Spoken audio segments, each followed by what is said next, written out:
Hey YouTube viewers, hashtag my global family. This is Dre Abeita, the YouTube academic, here with your hashtag Abeita reality dose. Today is Tuesday, June 9th, 2020. Sorry you guys, I thought yesterday was the 9th. I got mixed up, my bad. Anyway, so welcome back for Tuesday and for my video today. So as you know, this week I'm trying out a new format. So today is hashtag Bygone Times Tuesday. And basically we're going to talk about relevant issues and discuss topics that have to do with history and why history can basically never be separated from our current reality, right? Part of being a critical race theory is making sure that we talk about the lived experiences of people of color. And we also put that in the context of historical ramifications, right? Why does racism exist today? Why does inequality exist today? Why does sexism and Islamophobia and homophobia and all those isms that directly affect our lives and our inability actually to see each other as brothers and sisters on an equal footing. So all of these labels, all of these structures, they are all constructed and they started hundreds of years before we were even born, you people. So beware, racism is older than we are and has existed since the beginning of time, right? Ever since society has existed, and that they have needed ways to other people, right? So you're in my group or you're not in my group. You're in my group, that means I protect you somewhat. You're not in my group, that means you're okay. I can go rape, pillage, conquer, take your lands, and make you my people because you're different from me somehow. So we have to really look at why history is important and why we can't pretend that we live in this age of, oh, well, slavery happened a long time ago. So, oops, my bad, has nothing to do with my life today. Guess what? Sorry, you're completely wrong. Slavery lasted 350 years on this continent. And it's only been, black people have only been free for a cool minute. So let's see, 1865 to 2020. You guys do the math. Can't do it today. But racism didn't go away overnight, right? Somehow the slaves the black people being freed in America didn't somehow make them equal with whites in society. And we know that especially because of the systemic racism for ramifications like COVID. So today, I'm going to give you an update on COVID, and I'm also going to talk about why history is so important, right? So thank you again for joining me for hashtag Bygone Times Tuesday. Thanks, you guys. Oh, man, I didn't get my coffee today. What can I say? All right, so today we're going to be talking about how hashtag history affects real life, hashtag inequality is constructed. So there's two articles that I'm going to be looking at today. So the first one is from the Los Angeles Times, and it is actually dated from yesterday. So the author was, I'm so sorry about this in advance, RONG-GONG LIN II, who is a staff writer, and this is dated June 9th, 2020. It's from the Los Angeles Times, and it says, racism and inequality fuel coronavirus-related death toll among LA County minorities, officials say. Right? So this is, again, talking about how LA County is being devastated right now by COVID-19. So it says, Black, Latino, and Pacific Islander residents of Los Angeles County are twice as likely to die from infections by the coronavirus, according to new data. And a troubling sign of the roles of racism and inequality have played an uneven spread of how COVID-19 plays out. For the first time in LA County's weekly tracking, the death rate per 100,000 people among Latinos is now that of double of white people, according to the data released by Friday. White residents of LA County were the least likely of the racial ethnic groups to die from the virus, with 15 fatalities reported per 100,000 of Caucasian residents. Officials estimated that if minorities were dying at the same rate as whites, there would be more than 700 fewer deaths in LA County. And as of Tuesday, there had been 2,656 COVID-related deaths in that county.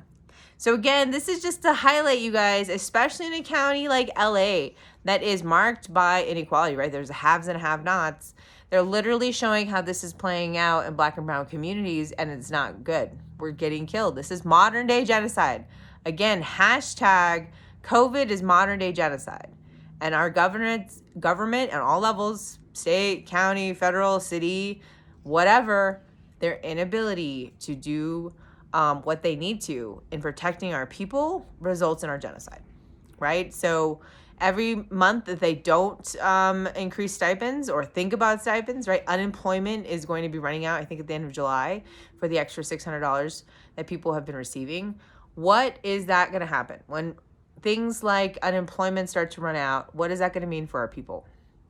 The second article that I want to go ahead and focus on today is it's a little bit older. It's from the New Yorker, and it was a columnist in which entitled "The Black Plague." Right? So public officials lament the way that the coronavirus is engulfing Black communities, and the question is, what are they prepared to do about it? And the author is Kianga Yamatha Taylor, and this was dated April 16, 2020. So it starts out the old African American aphorism. I'm sorry, you guys. I'm really bad today with pronouncing things, but forgive me. It's Tuesday, and I had no coffee. When white America catches a cold, Black America gets pneumonia. Has a true and morbid twist. When white America catches the novel coronavirus, Black Americans die. And that's the introduction for this column. And I'm leaving both of the links for these articles in my description. And I definitely think you guys should check them out. And it gives us a lot to think about, right? It actually paints a huge picture on how we have no idea how this virus works, you guys. It gives us cases and communities in this place of the world and this part of the world. Why did this elderly community get unscathed? Why did this community get devastated, right? There seems to be no rhyme or reason, no logic when it comes to who's getting hit devastatingly versus who's getting spared with this, right? We're trying everything we can, but what is actually coming out of all of this is that we have no idea, and we're still trying to figure that out. So please definitely take a look at both of these links for these articles. And what I really wanted to highlight is that they're talking about how, again, our theme for today is history. So how does our historical relations with Black communities in the United States and the way that we have defunded those Black communities, right? How we have over-incarcerated those communities because of the war on drugs, right? That basically turns Black and brown communities into a giant fishing barrel, right? The officers come in there and they just mass arrest people, and it's turned into a numbers game that has turned profitable for individual officers. And we really have to be careful on how that is playing in our communities today, right? So again, this is historically constructed, right? Public policies were passed by the federal government, by the state governments to incarcerate certain communities during the war on drugs, decade after decade, right? So again, the inequality in our Black and brown communities is constructed. We've been throwing our people away in prison for 50 years, right? We've been incarcerating and the media has been criminalizing and driving fear for Black and brown bodies for decades, right? Probably longer than that, right? As long as there was the media, they have always been playing a race game. And we have to become smarter than that. And we as a public have to educate ourselves on what does that really mean, right? Social control theory is what it's called, but people have been playing us against each other for thousands of years, right? You know, oh, well, they're not the same people, so it's okay to colonize them, or it's okay to exploit them because they're different than you. And it is absolutely clear that we are looking at the end of humanity as we know it, and we really have to start changing the way we think. So what I love about this article is it talks about how Louisiana, right? Right now, Louisiana has more than 21,000 reported infections and has the largest number of corona cases outside the Northeast and the Midwest. When the state's governor announced that they were going to provide data about racial and ethnic backgrounds of those who had died, he included the grim acknowledgement that African Americans, 33% of Louisiana's population, comprised over 70% of the dead for Louisiana. And that is a sobering reality that we have to deal with, right? 70% of cases in Louisiana were Black deaths for this virus. It is devastating certain communities, and we have to address the systemic reasons on why. This is Dre Abeita, the YouTube academic, here with your hashtag Abeita Reality Dose. I'll see you guys tomorrow, and as always, hashtag be safe, my global family.